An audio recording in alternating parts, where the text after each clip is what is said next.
নমস্কার। আমার আজকের নিবেদন বিমল মিত্রের লেখা উপন্যাস বেগম মেরি বিশ্বাস। এটি একটি দীর্ঘতম উপন্যাস। আশা করি শ্রোতা বন্ধুরা আমার সঙ্গে থাকবেন। ভালো লাগলে লাইক, কমেন্ট, শেয়ার করতে ভুলবেন না। শুরু করছি বেগম মেরি বিশ্বাসের আদি পর্ব।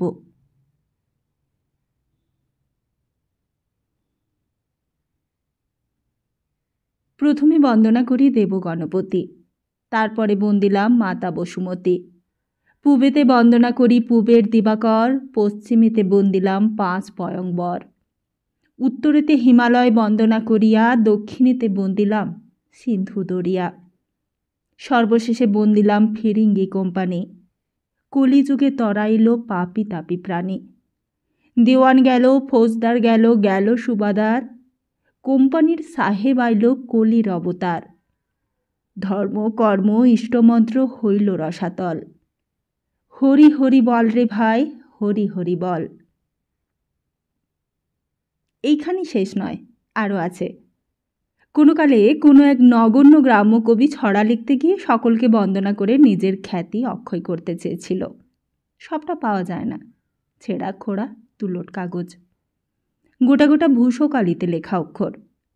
পড়বার সঙ্গে সঙ্গে মনটা একেবারে 200-300 বছর পিছিয়ে চলে যায়। মনে হয় যেন চোখের সামনে সব দেখছি। শুধু যুগ নয়, মানুষগুলোও সব আলাদা। সেই খালি গা, মালকোচা বাঁধা কাপড়, কারো হাতে লাঠি, কারো গায়ে চাদর, মাথায় কারোর আবার টিকি। নইলে ব্রাহ্মণ বলে আপনাকে চিনতে পারবো কি করে ঠাকুরমশাই? আমরা কি আজকের মানুষ নাকি হে? 700 বছর আগে আমাদের পরিচয় আমরাই আগে জানতাম না। জানতে পারলাম প্রথম ইবন বতুতার বৃত্তান্ত থেকে।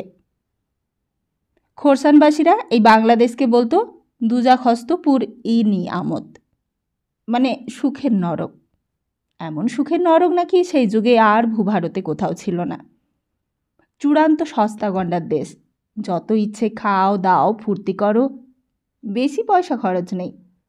বছরে বাড়ি ভাড়া মাত্র 8 দিরাম, মানে 12 আনা। বাজারে চাল ডাল তেল নুনের সঙ্গে রূপসী মেয়েও বিক্রি হচ্ছে। বেশি দাম পড়বে না, একটা মোহর দিলেই তোমার কেনা বাদি হয়ে রইল। তোমার বাড়িতে এসে তোমার কাজকর্ম করবে, তোমার গা মাথা টিপে দেবে, দরকার হলে তোমার বিছানাতেও শোবে। বড় ধর্মভীরু জাত আমরা। আমাদের ওপর দিয়ে তাই কত রকম ঝড়ঝাপটা গেছে শতাব্দীর পর শতাব্দী। ইবন বতুতা লিখেছেন, have seen no country in the world where provision are cheaper than this. Marco Polo, Vasco da Gama সবাই বাংলাদেশ সম্বন্ধে লিখেছেন বটে, কিন্তু সশরীরে কেউ আসেননি। কিন্তু তাদের লেখা পড়ে এখানে একবার যারা এসেছে তারা আর ফিরে যায়নি। এমন সোনার দেশ কোথায় পাবে শুনি? এখানকার শুয়োরের মাংস খেয়ে পর্তুগিজরা তো আর নড়তেই চায় না, বলে ভেরি গুড হ্যাম।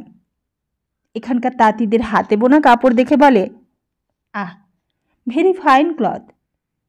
বাদশাহ জাহাঙ্গীর এই কাপড় পরেছে, বেগম নূরজাহানও এই কাপড় পরেছে। এখান থেকে কাপড় চালান গেছে রোমে, প্যারিসে, বার্লিনে। এইবার সোরা। কামান দাগতে গেলে বারুদ লাগে, আর সোরা না হলে আবার বারুদ হয় না। আর সেই সোরা কিনতে এলো ফিরিঙ্গি কোম্পানি, ওলন্দাজ, ফার্সি, পর্তুগিজ আর ইংরেজদের দল। তারা বললে, আমরা এখানে কারবার করতে এসেছি জাহাপনা, আমাদের মেহেরবানি করুন। বাংলার লাট সাহেব হয়ে এসেছিল বাদশার ছেলে শাহ সুজা। সুজার মেয়ের অসুখ, সে আর কিছুতেই সারে না। হাকিম হার মেনেছে, কবিরাজও হার মেনেছে। শেষকালে সাহেব ডাক্তারের ডাক পড়ল। ডাক্তার গ্রেবরিয়াল বাউটনকে ডেকে পাঠানো হলো রাজমহলে। বাদশাহ শাহজাহানের মেয়েকে সারিয়েছে, আর বাদশাহ দাদার মেয়েকে সারাতে পারবে না, তা কি হয়? তা সেই যে বাদশার মেয়ের রোগ সারল, সেই তখন থেকেই শুরু হলো ফিরিঙ্গি পত্তন। বাংলা কি আর ছোটোখাটো দেশ গো, নাকি বাঙালিরাই ছোটোখাটো জাত? সেই সব অঞ্চলের যত নবাবী আমলা ছিল সকলের কাছে গিয়ে হাজির হলো বাদশাহী ফারমান। ফারমানে লেখা হলো, জমিদার, চৌধুরী, তালুকদার, মাসকুদ্দিম, রেকায়া প্রভৃতি বরাবরে সু। বাদশার ফারমান অনুসারে এত দ্বারা সকলকে জ্ঞাত করা যাইতেছে যে এখন অবধি ইংরেজ কোম্পানি যে সকল পণ্য জলে ও স্থলে আমদানি ও রপ্তানি করিবে তাহার জন্য কোনো প্রকার শুল্কের দাবি যেন কোনো ইংরেজ কুঠিতে না করা হয়। ইংরেজরা রাজ্যের যে কোনো স্থানে তাহাদের যে কোনো পণ্য লইয়া যাইবে বা দেশীয় পণ্য কিনিয়া আনিবে, তাহার শুল্ক কম হইয়াছে বলিয়া যেন তাহা খুলিয়া দেখা বা বলপূর্বক বাজে আপ্ত করা না হয়। তাহারা সকল স্থানে বিনা শুল্কে অবাধে বাণিজ্য করিবে। এতদিন তাহাদের নিকট হইতে বন্দরে জাহাজ নোঙর করিয়া থাকার জন্য যেরূপ মাসুল আদায় করা হইত, এখন যেন আর তাহাদিগকে সেইরূপ না করা হয়, ইত্যাদি ইত্যাদি। অনেক পুরনো কথা, অনেক পুরনো কাহিনী লেখা রয়েছে তুলট কাগজের পাতায়। বেশ ভারী পুঁথি, অর্ধেকের ওপর পোকায় খাওয়া, ধুলো জমে ময়লা হয়ে নোনা ধরে গেছে। খেরো খাতায় বাঁধানো ছিল পুঁথিখানা। কার লেখা, পুঁথির নাম কি তা জানবার উপায় নেই। আমি জিজ্ঞেস করলাম, এই পুঁথি আপনি কোথায় পেলেন? বৃদ্ধ ভদ্রলোক, এককালে অবস্থা ভালো ছিল, বিরাট বাড়ি, সরু সরু পাতলা পাতলা নোনা ধরা ইট, একসঙ্গে পুরো বাড়িটা হয়নি। পুরুষানুক্রমে এক মহলের পর আরেক মহল উঠেছে। একদিকটা নতুন করে মেরামত করা হয়েছে, কিন্তু অন্য দিকের শরিকের হয়তো টাকা নেই, তাই সেই দিকটা ভেঙে ভেঙে পড়েছে। এক ঘরে রেডিও বাজছে, ইলেকট্রিক লাইটের রোশনাই, আবার ঠিক তার পাশের ঘরটাতেই অন্ধকার ঘুরঘুরটি। কেরোসিন তেলের হ্যারিকেন জ্বলছে টিমটিম করে, আর সেই টিমটিমে আলোতেই বাড়ির ছেলেরা মাদুরের ওপর বসে দুলে দুলে নামতা পড়ছে। বাড়ির একতলার ঘরগুলি রাস্তা থেকে নিচু। যেদিন গঙ্গায় বান ডাকে সেই দিন জল ঢুকে পড়ে বাড়ির একতলায় শোবার ঘরে। সেই জলের সঙ্গে কখনো কখনো সাপ ঢোকে, ভাঙা ইটের দেওয়াল থেকে কাকড়া বিছে বেরিয়ে পড়ে। তখন আর একতলার ঘরের কারোর থাকা সম্ভব হয় না। বাক্স প্যাটরা বিছানা নিয়ে পাশের কোনো শরিকের ঘরে গিয়ে তাদের আশ্রয় নিতে হয়। কবে এই বংশের কোনো আদি পুরুষ এখানে একদিন আস্তানা গেড়েছিল, সে হয়তোবা পলাশী যুদ্ধের পর কোনো একটা সময়, তখন লর্ড ক্লাইভের আমল। লাইব্রেরির পুরনো পুঁথি ঘেঁটে দেখেছি। বাদশাহ দ্বিতীয় আলমগীরের রাজত্বের ৪র্থ বছর হিজরি ১১৭০ ৫ রবিউল সানি, ইংরেজি ১৭৫৭ খ্রিস্টাব্দের ২০ ডিসেম্বর, বাংলা ১১৬৪ সালের পৌষ মাসে ইস্ট ইন্ডিয়া কোম্পানির নবাব মির্জাফর খাঁর কাছে জমিদার স্বরূপ ভেট পান এই ২৪ পরগনা। পরগনা মাগুরা, পরগনা খাসপুর, পরগনা ইখতিয়ারপুর, পরগনা বাড়িধাটি, পরগনা আজিমাবাদ, পরগনা মুড়াগাছা, কিসমত সাহাপুর, পরগনা সাহানগড়, কিসমতগড়, পরগনা দক্ষিণ সাগর, আর তারপর পরগনা কলিকাতা। সরকার সাতগার অধীনেই কিসমত পরগনা কলিকাতা, ইত্যাদি ইত্যাদি। আর এই কিসমত পরগনা খুঁজে বার করা খুব মুশকিল। এখনকার ম্যাপে এর নিশানা নেই। বাদশাহ আলমগীরের রাজত্বের ৪র্থ বছরে ১৫ রমজান তারিখে ইংরেজ কোম্পানি আর মির্জাফরের মধ্যে এক সন্ধিপত্র লেখা হলো, আর সেইখানা ৮ম আর ৯ম ধারায় লেখা আছে। এতে খুশি হবার লোক ক্লাইভ সাহেব নন। কোম্পানির সুনাম প্রতিপত্তি হলে তার কি লাভ? ইস্ট ইন্ডিয়া কোম্পানির লাভের সঙ্গে তার তো কোনো সম্পর্ক নেই। কথাটা জাফর আলী খাঁ বুঝলেন। তাই যখন দিল্লির বাদশার সনদ এলো তখন দেখা গেল তাতে আর কোম্পানির নাম নেই, তাতে ক্লাইভেরই জয় জয়কার। তখন তাতে আর শুধু শুকনো কর্নেল ক্লাইভ নয়, ক্লাইভে তখন একটা লম্বা চওড়া পদবী। জবদন্ত উল মুলুক নাসিরউদ্দৌলা শবত জং বাহাদুর কর্নেল ক্লাইভ।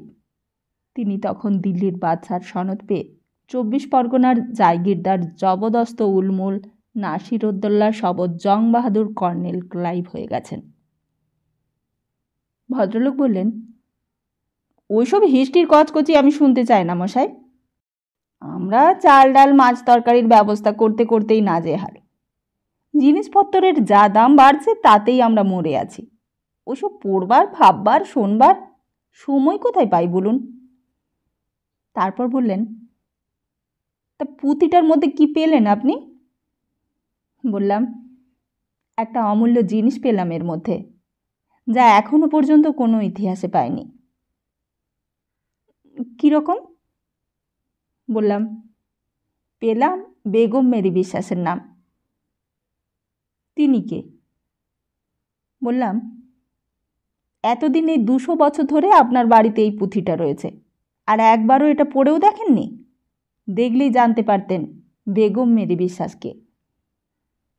সত্যি ভদ্রলোক আসল সংসারী মানুষ। নাম পশুপতি বিশ্বাস। সারা জীবন মামলা করেছেন, অর্থ উপায় করেছেন, যৌবনে ফুর্তি করেছেন, সন্তানের জন্ম দিয়েছেন, আর ভালো ভালো খেয়েছেন আর পড়েছেন। শরিকদের সঙ্গে পাল্লা দিয়ে বাবুয়ানি করেছেন। পাড়ার 10 জনের মাথার ওপর মাতব্বরি করেছেন। সাধারণত বাংলাদেশের সেকেলে আরও 99 জন লোক যা করে থাকেন, পশুপতিবাবুও তাই করেছেন। কোথা থেকে এই বাংলাদেশ এলো, এই দেশ আগে কী ছিল, কি করে এই জলা জমি এখনকার বাংলাদেশে পরিণত হলো, সেই সব জানবার আগ্রহ তার কখনোই হয়নি। জেনে কোনো লাভও হবে না বলেই আগ্রহ হয়নি। বেশ আছি মশাই, খাচ্ছি দাচ্ছি, বাত হাঁপানি, ব্লাড প্রেশার, ডায়াবেটিস, এত সব নিয়ে সব খবর রাখবার সময় কোথায় আমাদের? জানেন, 3 মেয়ের বিয়ে দিয়েছি, 3 কুড়িং 60,000 টাকা খরচ করে। কজন পারে বলুন তো আজকালকার বাজারে? প্রথম জামাই মেডিকেল ডাক্তার, 700 টাকা মাইনে পায়। ডিভিসিতে সেকেন্ড জামাই ইঞ্জিনিয়ার। বাংলাদেশের ইতিহাস জানার চেয়ে নিজের কীর্তি কাহিনী পরকে জানাবার দিকেই পশুপতিবাবুর আগ্রহটা যেন বেশি। সেইকালের পুরনো জমিদার বংশ। মাত্র 200 বছর আগে পর্যন্ত পশুপতিবাবুদের বংশাবলীর কিছু পরিচয় জানা যায়। কোনো এক উদ্ধব দাস নাকি এইখানে এই কিসমত পরগনার কলিকাতায় এসে বসবাস শুরু করেন। এখানে এই গঙ্গার ধারে কান্ত সাগরে 14 বিঘে জমির উপর পত্তনি পেয়ে একটা ছোটোখাটো বাড়ি করেন। পশুপতিবাবুরা উচ্চরাড়ি কায়স্থ। দিল্লির বাদশার কাছ থেকে উদ্ধব দাস খাস বিশ্বাস উপাধি পেয়েছিলেন, কিন্তু নিজেদের নামের শেষে শুধু দাস পদবি লেখেন। ওয়ারেন হোস্টিংসের আমলেই ওই বিশ্বাস পদবিটা চালু হয়ে গেছে, কিন্তু বিয়ে, শ্রাদ্ধ ও অন্নপ্রাশনে খাস বিশ্বাস কথাটা এখনও ব্যবহার করতে হয়। ওটা চলে আসছে এই বংশে। ভদ্রলোক তখন অধৈর্য হয়ে উঠেছিলেন। জিজ্ঞেস করলেন, বেগম মেরি বিশ্বাস আমাদের কেউ হয় নাকি? কি দেখলেন ওতে? বললাম, সেটাই তো খুঁজছি, পাতা তো সব নেই, অর্ধেক ছেঁড়া, পোকায় খাওয়া। আমার মনে হচ্ছে আপনাদের বাড়িতে যখন এই পুঁথি পাওয়া গিয়েছে, তখন এই পুঁথির লেখকের সঙ্গে আপনাদের নিশ্চয়ই কিছু যোগাযোগ আছে। ভদ্রলোক বললেন, সে তো আছেই, কিন্তু বেগম মেরি বিশ্বাসের সঙ্গে আমাদের কি সম্পর্ক থাকতে পারে? বেগম তো মশাই মুসলমান। আমি বললাম, শুধু মুসলমান কেন, মুসলমান তো বটেই, আবার খ্রিস্টানও বটে, তার ওপর মনে হচ্ছে হিন্দুও। তারপর বললাম, আমি 1 মাসের জন্য এটা নিয়ে গিয়েছিলাম, তাই ফেরত দিতে এলাম। আপনি যদি একটু সময় দেন তো আরও কিছুদিন রেখে পড়ে দেখতে পারি। ভদ্রলোকের তাতে কোনো আপত্তি দেখলাম না। বলতে গেলে ভদ্রলোকের কাছে এই পুঁথির কোনো দামই নেই। পুরনো বাড়ি মেরামত করতে গিয়ে মাটির তলায় আরও অনেক কিছু জঞ্জালের মধ্যে এটা পাওয়া গিয়েছিল। 200 বছরের পত্তনি এদের। তখন এই অঞ্চল জঙ্গলে ভর্তি ছিল। চোর ডাকাতদের ভয়ে তখনকার মানুষ অনেক জিনিসই মাটির তলায় পুঁতে রাখত। খাস বিশ্বাস পদবি যারা পেয়েছিলেন তারা জায়গিরের সঙ্গে কিছু ধন সম্পত্তিও পেয়েছিলেন, আর সেই ধন সম্পত্তি নিয়েই তারা এসেছিলেন এইখানে। ধন সম্পত্তি সেই যুগে লুকিয়ে রাখবার জিনিস, কেউ কখনো জানতে পারলে তার আর নিস্তার নেই। উদ্ধব দাস এইখানে সেই ধন সম্পত্তি নিয়েই হয়তোবা একদিন গরমবন্দি তৈরি করলেন, চক মিলানো বাড়ি তৈরি করলেন। ভাবলেন খাস বিশ্বাস বংশ যুগ থেকে যুগান্তর ধরে তার কীর্তিগাথা প্রচার করবে। কিন্তু আস্তে আস্তে বিবাদ শুরু হলো শরিকদের মধ্যে। ভাগীরথীর জল শুকিয়ে আসতে লাগলো। ইস্ট ইন্ডিয়া কোম্পানির কর্তা ব্যক্তিরা দেশের রাজা হয়ে বসল। কুইন ভিক্টোরিয়া থেকে শুরু করে একাদিক্রমে এক একজন রাজা এসেছে, আর খাস বিশ্বাসদের অবস্থা ক্রমান্বয়ে খারাপ থেকে আরও খারাপের দিকে গেছে। বাড়িতে এসে পুঁথিখানা পড়তে পড়তে আমার চোখের সামনে থেকে যেন ধীরে ধীরে মহাকালের পর্দাগুলো আস্তে আস্তে সরে যেতে লাগলো। পয়ার ছন্দে লেখা কাব্য। পয়ারের 14টি অক্ষর যেন 14,000 প্রদীপের আলোর পার্য নিয়ে আমার চোখের সামনে উদ্ভাসিত হয়ে উঠল। এই কলিকাতা শহর, এই বিংশ শতাব্দী, এই বাড়ি ঘর রাস্তা, এই সভ্যতা, শিক্ষা, ভণ্ডামি, প্রতিযোগিতা আর বিশ্ব ব্রহ্মাণ্ড জয়ের যুগে আমি সশরীরে যেন আরেক যুগে গিয়ে পৌঁছালাম। তখন পিচের রাস্তাও হয়নি কোথাও, ইলেকট্রিক লাইটও হয়নি, মোটর, ট্রেন, প্লেন কিছুই হয়নি। শুধু একটা পালকি চলেছে কালনার মেঠো পথ দিয়ে। দুপাশে মাঠ, মধ্যে গরুর গাড়ি যাবার মতো খানিকটা রাস্তা। ওই পাশ থেকে বুঝি ধুলো উড়িয়ে কারা আসছিল। ঘোড়ার খুঁড়ে রাস্তার ধুলো উঠে আকাশ ছেয়ে ফেলেছে। কাছে আসতেই দেখা গেল নবাবের সেপাই তারা। সেপাইরা পালকি থামিয়ে দিলে। কে? ভেতরে কে আছে? আগে জেনা না। কাদের জেনা না? সন্ডাগুন্ডা সেপাই দুটো সোজা কথায় ছাড়বার লোক নয়। মেয়ে মানুষের নাম শুনলে জিভ দিয়ে নাল পড়ে ওদের। রোদ টাঁটা করছে চারিদিকে, তেষ্টার ছাতি ফেটে যাবার জোগাড়। 4 জন 8 জন পালকি বেহারা পালা করে বয়ে নিয়ে চলেছে। ফেরিঘাটের কাছে একটু জল টল খেয়ে নিয়েছিল বেহারারা। ফেরিঘাটের নৌকার মাঝিও একবার কান্তকে একা পেয়ে চুপি চুপি জিজ্ঞাসা করেছিল, পালকিতে এমনি কে কর্তা? তাই এমনিতে সন্দেহ হবারই কথা, অন্তত একটু কৌতূহল। মানে সঙ্গে তো আর কোনো স্ত্রীলোক নেই। একলা একলা এই পথে ঘাটে এমন রূপসী মেয়ে মানুষ দেখলে মানুষের জানতে ইচ্ছে হয় বই কি। সে দিনমানি হোক আর রাত বিরেতি হোক, মেয়ে মানুষ যায় নাকি এমন করে?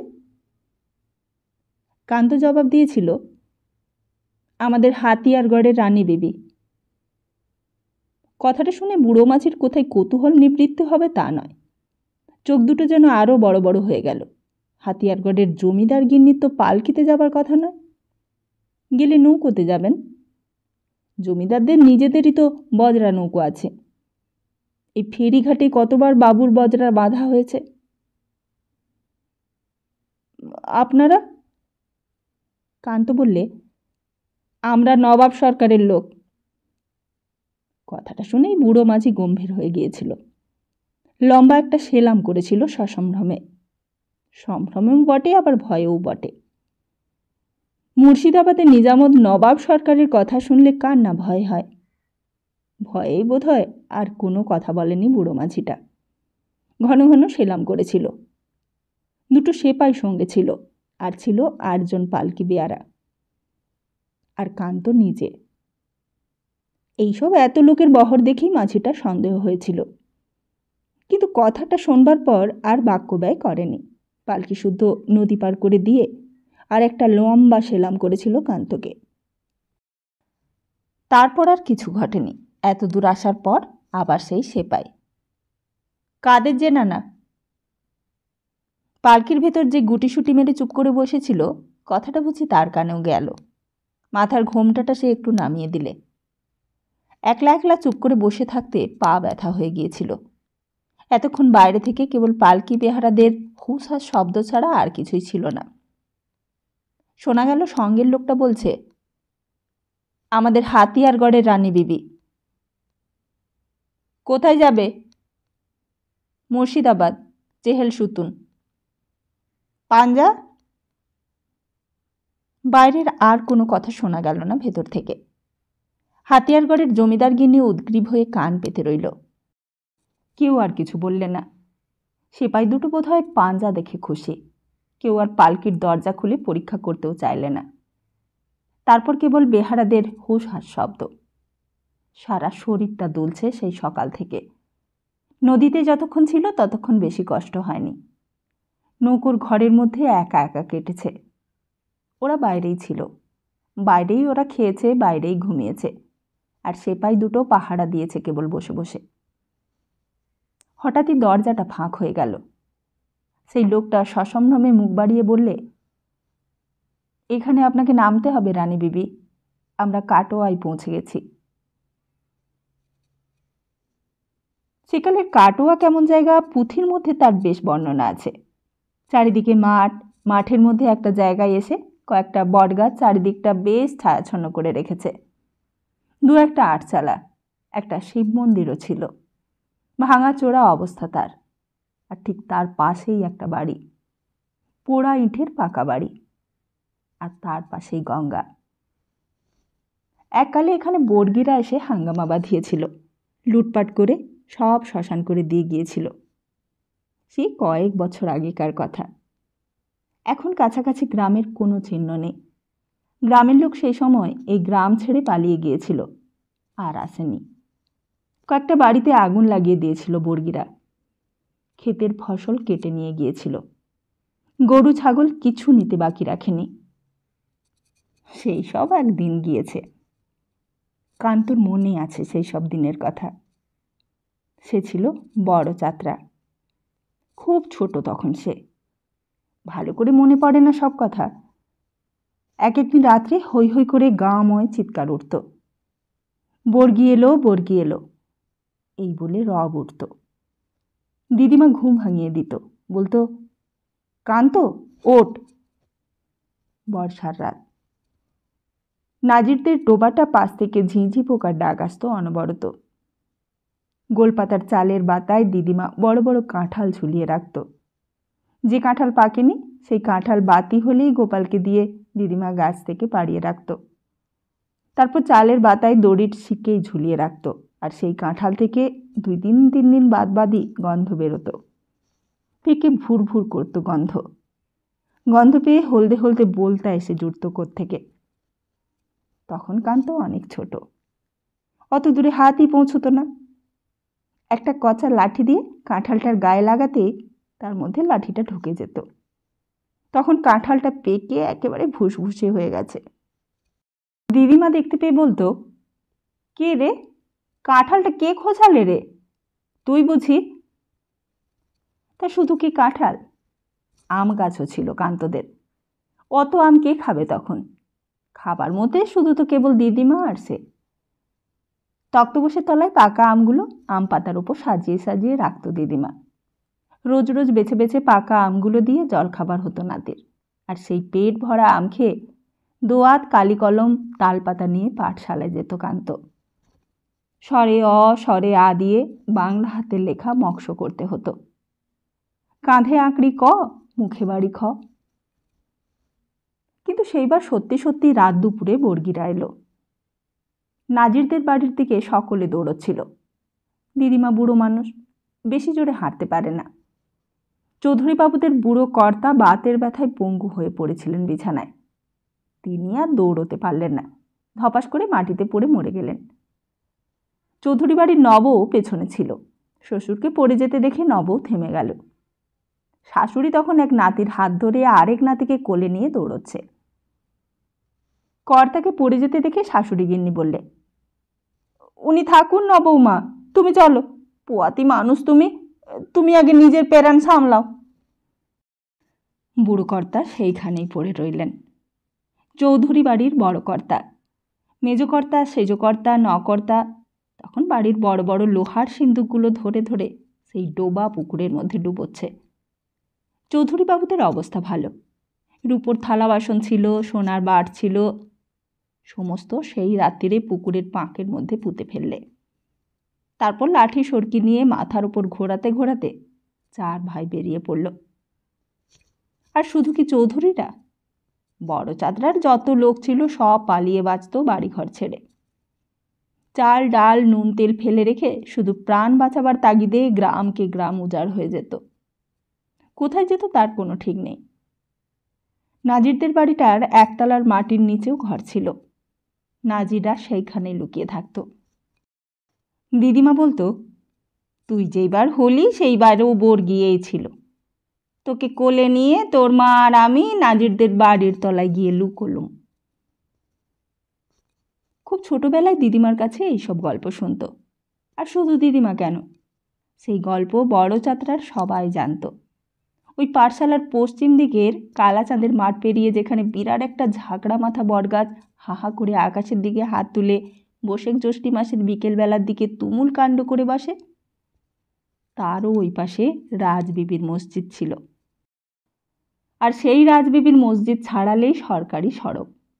সেই সড়ক দিয়ে সোজা হেঁটে গেলেই 3 দিনের মধ্যেই রাজমহল পৌঁছিয়ে যাবে।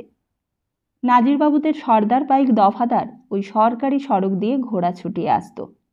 চৌধুরীবাবুরা যখন একবার কাশীধামে গিয়েছিল তখন ওই পথ ধরেই গিয়েছিল, গিয়ে পাটনার গঙ্গা থেকে নৌকো নিয়েছিল। আর ঠিক ওই রাস্তা বরাবরই বর্গিরা আসত। একেবারে গঙ্গা পালের মতো হুড়মুড় করে এসে ঢুকে পড়তো বড় চাতরায়। আর ঠিক যখন ক্ষেতের ধান কাটবার সময় হতো সেই সময়ই কোত্থেকে এসে হাজির হতো। আর তারা চলে যাওয়ার পর খা খা করতো সমস্ত বড় চাতরা। বড় চাতরার লোকে কান্নাকাটি করতো গাঁ দেখে। কতবার ঘর বাড়ি গোলা মড়াই ক্ষেত খামার সমস্ত জ্বালিয়ে পুড়িয়ে ছাড়খাড় করে দিয়ে গেছে বর্গিরা। দিদিমাও কাঁদত, বলতো, ওই হারামজাদারা তোর বাবাকেও খুন করে ফেলেছিল রে। ওই সময়ে কি একটা হাঙ্গামায় মা মারা গেল। রইল শুধু দিদিমা আর সে। দিদিমা বুড়ি মানুষ, কতদিন আর বাঁচবে। তবুও যেই কদিন বেঁচে ছিল ততদিন নাতির জন্য অনেক করে গেছে। নজিরদের চণ্ডীমণ্ডপে বরদা পণ্ডিতের পাঠশালা ছিল একদিকে, আরেকদিকে ছিল সারদা পণ্ডিতের মক্তব। সারদা পণ্ডিত নিজে পড়াতেন না ছাত্রদের, মৌলবী রেখেছিলেন। মৌলবী ফার্সি পড়াতো পড়ুয়াদের। নাজিরবাবু বলেছিলেন, কোনে বউ, তুমি আবার নাতিকে ফার্সি পড়াতে গেলে কেন বলো তো? সংস্কৃত পড়লে কি বিদ্যে হয় না? দিদিমা বলেছিল, না কথা বাবু, তা নয়। নাতি চিরকাল চাষাভুষো হয়ে থাকবে তা কি আর ভালো?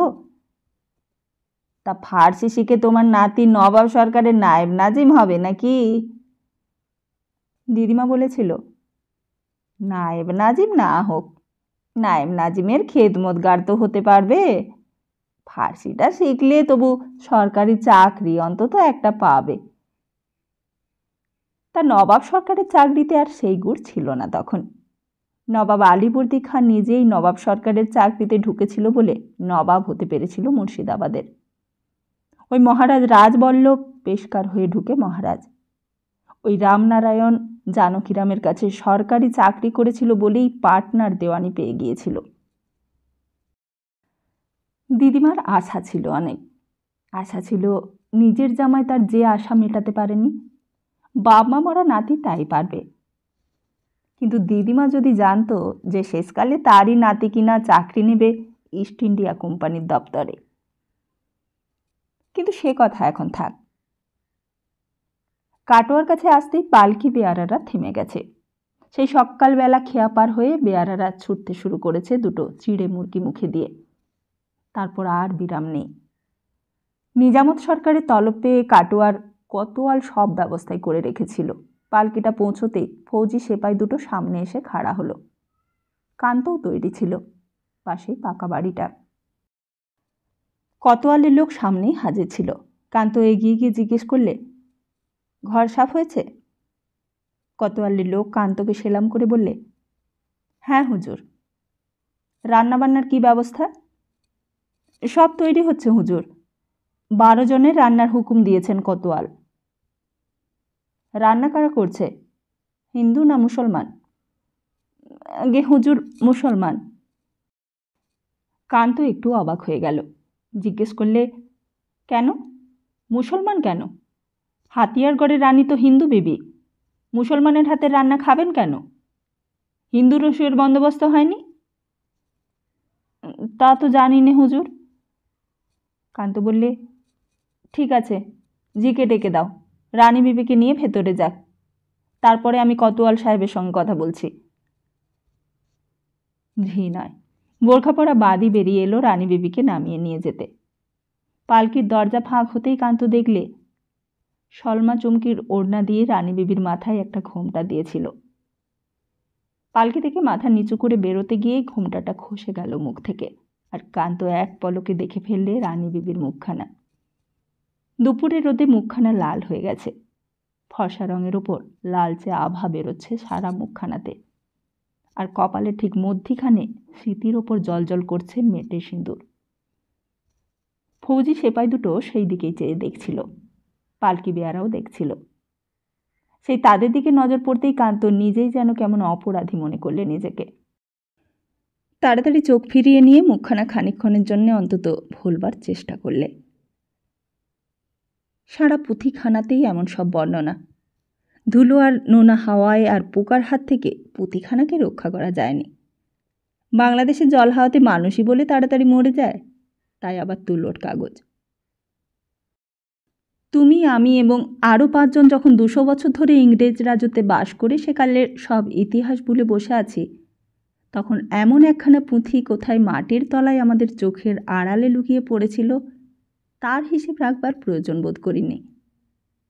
একদিন মুর্শিদাবাদ থেকে রাজধানী কলকাতায় চলে এসেছিল, তারপর কলকাতা থেকে দিল্লি।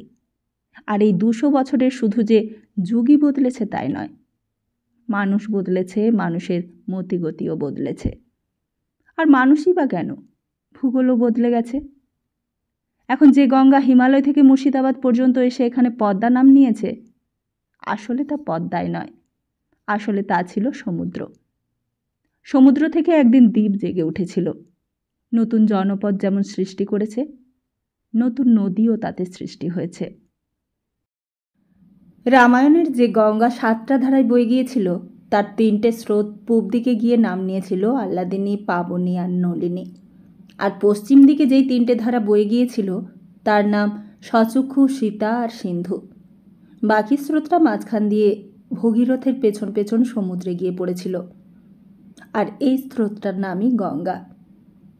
ইংরেজরা যখন এলো তখন গঙ্গার নাম বদলে তার নাম রাখলে কাশিমবাজার নদী। কাশিমবাজার পর্যন্ত কাশিমবাজার নদী, যেখানে ভাগীরথী জলাঙ্গির সঙ্গে এসে মিশেছে। বাকিটা হলো হুগলি নদী। আর এখন তো সবটাই হুগলি নদী। আর এই হুগলি নদীটা কি আর কম নামডাক? এই নদীটা দিয়েই তো একদিন নবাবের সেপাইরা বর্গীদের সঙ্গে লড়াই করতে গেছে। এই নদীটা দিয়েই তো একদিন ইস্ট ইন্ডিয়া কোম্পানির সোরার নৌকো জাহাজ বোঝাই করে বিলেতে মাল পাঠিয়ে দিয়েছে। এই নদীটা দিয়েই একদিন হাতিয়ারগড়ের জমিদার মুর্শিদাবাদের সরকারের খাজনা জমা দিতে এসেছে। এই গঙ্গার পাড়ের ওপরেই কিরিটেশ্বরীর মন্দির। মুর্শিদকুলি খাঁর কানুনগো দর্পনারায়ণ এই কিরিটেশ্বরীর মন্দির নতুন করে গড়ে দিয়ে নিজের দেবভক্তি প্রচার করেছিলেন। ঢাকা থেকে ফিরে যতদিন ডাহাপাড়ায় বাস করেছিলেন ততদিন এই মন্দিরের তত্ত্বাবধানের দিকে লক্ষ্য রেখেছিলেন। এখানেই আছে রাঙামাটি। এখানকার মাটি লাল। হিউয়েনসাং তার ভ্রমণ বৃত্তান্তে যাকে বলেছেন কর্ণসুবর্ণ। এই রাঙা মাটি সেই কর্ণসুবর্ণ। মহারাজ দাতা কর্ণের অন্নপ্রাশনের সময় বিভীষণ নাকি এখানে স্বর্ণ বৃষ্টি করেছিলেন, তাই নাকি এর নাম হয়েছিল কর্ণসুবর্ণ। কে জানে কত রকম গল্প জড়িয়ে আছে এই দেশকে ঘিরে। সব লিখতে গেলে এই বইটাও মোটা হয়ে যাবে, আর তখন আপনারাও বিরক্ত হয়ে যাবেন। আমারও স্বাস্থ্য খারাপ হয়ে যাবে রাত জেগে লিখে লিখে। এই যে নলহাটি আজিমগঞ্জ লাইনে সাগরদিঘি নামে একটা স্টেশন, ওর পেছনেও একটা গল্প আছে, কিন্তু সেই গল্প এখন থাক। এবার অন্য একটা গল্প বলি। সাগরদিঘি থেকে 4 ক্রোশ উত্তর পূবে একটা গাঁ আছে, তার নাম একানি চাঁদপাড়া। গৌড়ের সিংহাসনে একদিন হোসেন শাহ জবরদস্ত নবাব বলে বিখ্যাত হয়েছিলেন, আর সেই হোসেন সাহেবের বাবা এই চাঁদপুরে এসে উঠেছিলেন। কিন্তু অবস্থা বৈগুণ্যে চাকরি নেন এক ব্রাহ্মণের কাছে। চৈতন্য চরিত্রামৃতে ওই ব্রাহ্মণের নাম সুবুদ্ধি রায় বলে লেখা আছে। লোকে সুবুদ্ধি রায়কে চাঁদ রায় বলে ডাকত। চাঁদপাড়ার কাজী হোসেন শাহের গুণের পরিচয় পেয়ে নিজের মেয়ের সঙ্গে তার বিয়ে দিলেন। একদিন যে ছিল সুবুদ্ধি রায়ের আশ্রিত, সেই আবার একদিন গৌড়ের রাজ সিংহাসন আলো করে বসল। কিন্তু সুবুদ্ধি রায়ের কথা হোসেন শাহ বলেননি। নবাব হয়েই চাঁদপাড়া গ্রামটার সত্ত্ব সুবুদ্ধি রায়কে 1 আনা খাজনায় দিয়ে দিলেন। তখন থেকেই সেই গ্রামের নাম হয়ে গেল একানি চাঁদপাড়া। কিন্তু আজ যে রাজা, আবার কালই হয়তো সে ফকির হয়ে যাবে। একদিন সুবুদ্ধি রায়ের ক্ষমতা এমনই বেড়ে উঠল যে তখন হোসেন শাহই বা কে আর জগদীশ্বরী বা কে। সেই সুবুদ্ধি রায়ই একদিন চাবুক মেরে হোসেন সাহেবের গায়ে দাগ বসিয়ে দিলেন। আজ যায় কোথায়? হোসেন শাহ কিছু বললেন না, কিন্তু তার বেগম বড় চটে গেলেন। স্বামীকে বললেন, এত বেয়াদবি কাফেরের? হোসেন সাহ বললেন, তা হোক, একদিন তো রায়মশাইয়ের খেয়ে পড়েই মানুষ হয়েছি। ওইসব যুক্তিতে ভুললেন না বেগম সাহেবা। তিনি বললেন, সুবুদ্ধি রায় যাই হোক, ও হলো কাফের। কাফেরকে খুন করলে কোনো গুনাহ হয় না। শেষে বেগমের কথাও রইল, আর সুবুদ্ধি রায়ের সম্মানও রইল। হোসেন শাহ একদিন আচমন করতে করতে সুবুদ্ধি রায়ের গায়ে জল ছিটিয়ে দিলেন, আর সেই জল তার মুখে গিয়ে লাগল। এরপর সুবুদ্ধি রায় আর সংসারে থাকেননি। সংসার ত্যাগ করে মহাপ্রভুর নামে জীবন উৎসর্গ করেছিলেন। এ তো গেল পাঠান আমলের কথা। আর সেই হোসেন শাহই বা কোথায় তলিয়ে গেল? তার জায়গায় শেষ নবাব এলো দাউদ খাঁ। পাঠান আমলের ইতি হলো এই দাউদ খাঁর আমলেই। মানসিংহ এসে হাজির বাংলার সুবেদার হয়ে। মোগল পাঠানের লড়াই হলো এই গঙ্গার ধারেই শেরপুর আতায়ে। এই শেরপুর আতাইতেই পাঠানদের হাতির দল পালিয়ে বাঁচল। আর সেই মানসিংহের সঙ্গেই একজন ব্রাহ্মণ বাংলাদেশে এসেছিল। তিনি ক্যানকুজের লোক, জিঝতিয়া বংশের ব্রাহ্মণ। মানসিংহের সৈন্য তিনিই পরিচালনা করতেন। তার নাম সবিতা রায়। এই সবিতা রায়ই বর্তমানে জেমো রাজবংশের আদিপুরুষ। এই বংশের জয়রাম রায় কপিলেশ্বর মন্দির প্রতিষ্ঠা করেছিলেন। সেই মন্দিরও এই গঙ্গার গর্ভে চলে গেছে। এই গঙ্গা নিয়েছেও যেমন অনেক, আবার দিয়েছেও অনেক। এই গঙ্গায় ঘসেটি বেগমকে নিয়েছে, আমিনা বেগমকে নিয়েছে, নানি বেগম, ময়মানা বেগমকেও নিয়েছে, লুৎফুন্নিসা বেগমকেও নিয়েছে, আর দিয়েছে এই মরালিকে, এই মরিয়ম বেগমকে, এই বেগম মেরি বিশ্বাসকে। এই যে বেগম মেরি বিশ্বাসের গল্প এখানে আপনাদের বলতে বসেছি, তাকে। তাই এই গঙ্গার পাড় ধরেই হাতিয়ারগড়ে রানী বিবির পালকিটা এসে থামল কাটোয়ার সরাইখানার সামনে। কোতোয়ালের হেফাজতে ছিল এই বাড়িটা। নবাব আলীবর্দী খাঁ একবার বর্গিতে তাড়িয়ে দিয়ে এসে নানি বেগমকে নিয়ে এক রাত্রের জন্য এখানে উঠেছিলেন। সব রকম বন্দোবস্তই আছে এখানে, সব রকম ব্যবস্থাই আছে এখানে। দরকার হলে এখানকার খিদমতগার গরম জলের ব্যবস্থা করতে পারে স্নানের জন্য। খাবার বলো খাবার, বিছানা বলো বিছানা, এমনকি তেমন দরকার হলে মদের ব্যবস্থাও করতে পারে। কান্তর ঘাড় থেকে যেন বোঝাটা নামল। সেপাই দুজনও ঘাড়ের বন্দুক নামিয়ে গায়ের মুখের ঘাম মুছে নিল। অনেক দূর পথ হেঁটে এসেছে, তাদের খিদে পাবারই কথা। গাছতলাটায় বসল গিয়ে দুজন। ও কান্তবাবু, কান্তবাবু। কান্ত কোতোয়ালের সঙ্গে দেখা করে খাওয়া দাওয়ার বন্দোবস্তের কথা বলতে যাচ্ছিল। হাতিয়ারগড়ের রানী হিন্দু বিবি, মুসলমানের হাতের রান্না কেমন করে খাবে? আর তাছাড়া এখানে কতদিন থাকতে হবে, এখান থেকে মুর্শিদাবাদ যাবার আবার কি বন্দোবস্ত করা হয়েছে তাও জানা দরকার। নবাব সরকারের চাকরির অনেক ল্যাঠা, কোথাও কেউ মুখ খুলে কথা বলবে না। সবাই যেন সবাইকে সন্দেহ করে। অথচ যখন ফিরিঙ্গি কোম্পানিতে চাকরি করত তখন এসব ছিল না। বেভারিজ সাহেব তাকে ভালোবাসত, লোক ভালো। কান্তকে বাবু বলে ডাকত। 3 টাকা করে মাইনে দিত সাহেব। কিন্তু মাইনেটা কম হলে কি হবে, সাহেব সেটা পুষিয়ে দিত নানাভাবে। সোরা বেচে বেশি লাভ হলে সেইবার বকশিস দিত। তা বকশিস না দিলেও চাকরি না করে উপায় ছিল না কান্তর। বেভারিজ সাহেব চাকরি না দিলে কোথায় থাকতো সে? বাঁচত কি করে, খেত কি? বড় যাত্রা থেকে সেই যে সেইবার প্রাণ নিয়ে পালিয়ে এসেছিল, তারপরে কি আর সেইখানে গিয়ে ওঠা যেত? গাঁকে গা যেন আগুন জেলে পুড়িয়ে দিয়েছিল তারা। সে এক ভয়ঙ্কর কাণ্ড। সেইবারই বেশি করে কাণ্ডটা হলো। ওই রাত দুপুরে আবার একদিন হৈ হৈ রই রই চিৎকার উঠল। বড় যাত্রার তাবৎ লোক ঘুম ভেঙে যে যেদিকে পারল ছুটল। কিন্তু সেইবার বোধহয় একটু দেরি হয়ে গিয়েছিল। নাজিরদের বাড়িটার ওপর তখন ঝাঁপিয়ে পড়েছে বর্গিরা। নাজিরাই বড় যাত্রার বর্ধিষ্ণু লোক। বাড়িতে চিরকাল ধান, চাল, গুড়, নুন মজুদ থাকে, তা সবাইকারই জানা। তাই সেবার আর নাজিরা রেহাই পেত না। দুই একটা গাদা বন্দুক বোধহয় ছুঁড়েছিল নাজিরবাবুর দেশি সেপাই, কিন্তু সে আর কতটুকু। কান্তরা যখন ঘুম ভেঙে উঠেছে তখন নাজিরদের বাড়িটা দাউ দাউ করে জ্বলছে। সুতরাং পূব দিকে দৌড়ো, পালাও পালাও। যার যেই দিকে চোখ গেছে সে সেই দিকেই পালিয়েছে। শেষকালে সেই ঘুরঘুরটি অন্ধকারে দৌড়তে দৌড়তে একেবারে সোজা গঙ্গায় ঝাঁপ দিয়ে সাঁতার কাটতে কাটতে একেবারে কলকাতায়। কলকাতায় বেভারিজ সাহেবের সোরার গদিবাড়ি গঙ্গার ঘাটের ওপর। সকালবেলা সেখানে গিয়ে দাঁড়িয়েছিল কান্ত। আর তো কেউ নেই তার এখন। আর কলকাতাতেই বা কে থাকবে? গোটা কয়েক চালা ঘর, কয়েকটা পাকা বাড়ি, ফিরিঙ্গিদের কোম্পানি। তখন সেই জলা জঙ্গলে বেশ কায়েম হয়ে উঠেছে। বেভারিজ সাহেব তখন পালকিতে চড়ে গদি বাড়ি দেখতে এসেছে। জিজ্ঞেস করলে, হু আর ইউ? তুমি কে? তখন কান্ত ইংরেজি বলি জানত না। কিছু ফার্সি পড়েছে সারদা পণ্ডিতের মক্তবে, আর কিছু বাংলা বরদা পণ্ডিতের পাঠশালায়। অথচ আশ্চর্য, শেষকালে সেই কান্তই বেশ গড়গড় করে সাহেবদের সঙ্গে ইংরেজি বলি আওড়ে যেত। চাকরিতে টিকে থাকলে কান্তের আরও উন্নতি হয়তো হতো। বেভারিজ সাহেবের নেক নজরে পড়ে অনেক কিছু করেও নিয়েছে। কিন্তু কাল হলো বশির মিয়া একদিন জিজ্ঞেস করেছিল, কত তলব পাস তুই এখানে? 3 টাকা। বশির মিয়া নবাব সরকারের লোক, নিজামতের পেয়ারের নকর।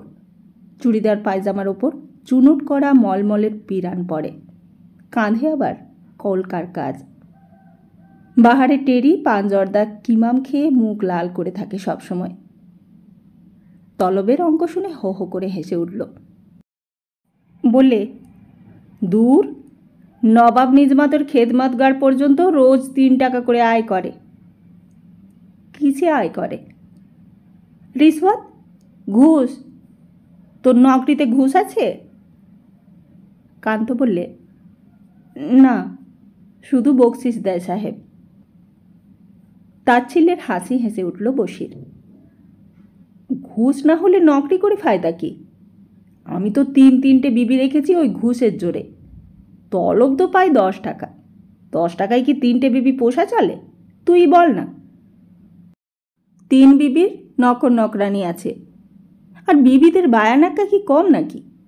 শরাবের একটা মোটা খরচা আছে। পান তামুক কোনটা নেই? 10 টাকায় চলে কি করে? কান্ত বশিরের বড়লোকপনার বহর শুনে হতবাক। জিজ্ঞেস করলে, তুই 10 টাকায় চালাস কি করে? বশির মিয়া বললে, ঘুষ নিয়ে। তোকে ঘুষ দেয় কেন লোকে? ঘুষ না দিলে নবাব কাছারিতে কারোর কাজ হোক দেখিনি দেখি। তুই কি কাছারিতে কাজ করিস? আরে না, নিজামতের খাস মোহরার আমার ফুপা। আমার ফুপাকে বলে দিলে তোরও নগরি হয়ে যাবে নিজামতে। তুই নগরি নিবি? কিন্তু বেভারিজ সাহেব যে আমাকে খুব ভালোবাসে। গদিবাড়ির চাবি যে আমার হাতে থাকে। বশির মিয়া কান্তের বোকামি দেখে হাসবে কি কাঁদবে বুঝে উঠতে পারলে না। আরে নিজামতের নগরীর কাছে ফিরিঙ্গি সাহেবের নগরী। ওরা তো বিলাত থেকে কারবার করতে এসেছে। সোরা কিনবে, সুতো কিনবে, আর দরিয়ার ওপারে চালান দেবে। ওদের কোম্পানি যখন উঠে যাবে তখন কি করবি? তখন বেভারিজ সাহেব তোকে খিলাবে? তখন তো ফ্যাফে করে নকরির চেষ্টায় ঘুরে বেড়াবি মুর্শিদাবাদের দপ্তরে। ওরা তো আর হিন্দুস্তানে মৌরিশি পাট্টা নিয়ে জমিদারি করতে আসেনি। কান্ত খবরটা শুনে সত্যিই ভয় পেয়ে গিয়েছিল। ফিরিঙ্গি কোম্পানি কারবার গুটিয়ে কালা পানি পাড়ি দিয়ে চলে যাবে? তা যাবে না। ওরা তো পয়সা লুটতে এসেছে। পয়সা না পেলে চলে যাবে। পয়সা না পেলে কেউ ঝুটমুট পড়ে থাকে? আবার যেখানে পয়সা কামাবে সেখানে চলে যাবে। ওদের কি? ওরা বেনের জাত। পয়সা কামিয়ে পাত্তারি গুটিয়ে একদিন চলে যাবে। তখন ভোঁ ভোঁ, মাঝখান থেকে তোর নকরিটা খতম হয়ে যাবে। তা সেই বশির মিয়ার কথাতেই বলতে গেলে কান্ত বেভারিজ সাহেবের চাকরি ছেড়ে দিয়ে এই নিজামত সরকারের চাকরিতে ঢুকেছে। বশির মিয়া বলেছিল, মন দিয়ে টিকে থাক তুই, এখন নতুন নবাব হয়েছে। আমার ফুপার বড় ইয়ার, মনসুরুল মুলুক সিরাজ উদ্দৌলা শাহ কুলি খান বাহাদুর হেবাত জং আলমগীর। তা সেই চাকরিতে ঢুকতে না ঢুকতেই প্রথম হুকুম হয়েছে হাতিয়ারগড় থেকে সেখানকার রানী বিবিকে মুর্শিদাবাদের হারেমে নিয়ে আসতে হবে। এনে কি হবে তা কিছুই বলে দেয়নি বশির মিয়া। নিজামতের হুকুম হচ্ছে হুকুম। দুটো সেপাই দিয়েছিল কোতোয়ালি থেকে তার সঙ্গে। পালকি দিয়েছে, পালকি বেয়াহারা দিয়েছে, নিজামতি পাঞ্জা দিয়েছে। ও কান্তবাবু! সেপাই দুটো গাছতলা থেকে ডাকছিল কান্তকে, কিন্তু তার আগেই সরাইখানার ভেতর মিহি গলায় আরেকটা ডাক এলো, বাবুজি। সেই বাঁদিটা বোরখার মুখের ঢাকনাটা এসব খুলে তাকে ডাকছে। কান্ত কাছে গেল। আমাকে ডাকছো নাকি? বিবিজি গোসলখানায় গিয়েছিল, খানার কথা জিজ্ঞেস করেছিলাম, বলছেন বাবুজিকে ডেকে আনো। আমাকে কেন? তা জানি না হুজুর। মুসলমানি খানা খাবেন না বুঝি? তা আমি তো সেই জন্যই কোতোয়ালিতে যাচ্ছি হিন্দুখানার বন্দোবস্ত করতে। বাঁদি বললে, না তা নয় হুজুর, বিবিজি মুসলমানি খানা খাবেন আমাকে বলেছেন। মুসলমানি খানা খাবেন? হাতিয়ারগড়ে রানী বিবি হিন্দুর মেয়ে হয়ে মুসলমানের ছোঁয়া খাবে? তুমি ঠিক বলছো? জি হ্যাঁ, আপনি ভেতরে আসুন, বিবিজি আপনার সঙ্গে একবার মোলাকাত করবেন, আপনি আসুন। কান্ত একটু আড়ষ্ট হয়ে উঠল, তারপর সামলে নিয়ে বলল, আচ্ছা চলো। আর ঠিক এই পর্যন্ত এসেই পাতাটা শেষ। এরপর আর নেই। অনেক খুঁজে খুঁজেও আর পাওয়া গেল না। পুরনো পুঁথি পড়ার এই একটা অসুবিধে, যেখানে ঠিক কৌতূহলটা ঘন হয়ে আসছে সেই জায়গাটাই বেছে বেছে পোকাই কাটে, আর সেই জায়গাটাই বেছে বেছে হারিয়ে যায়। হঠাৎ পশুপতিবাবুর একটা চিঠি পেলাম। তিনি লিখেছেন, বাড়ি মেরামত করতে গিয়ে পুঁথির আরও অনেকগুলো পাতা পাওয়া গিয়েছে, আপনি একবার এসে দেখে যাবেন।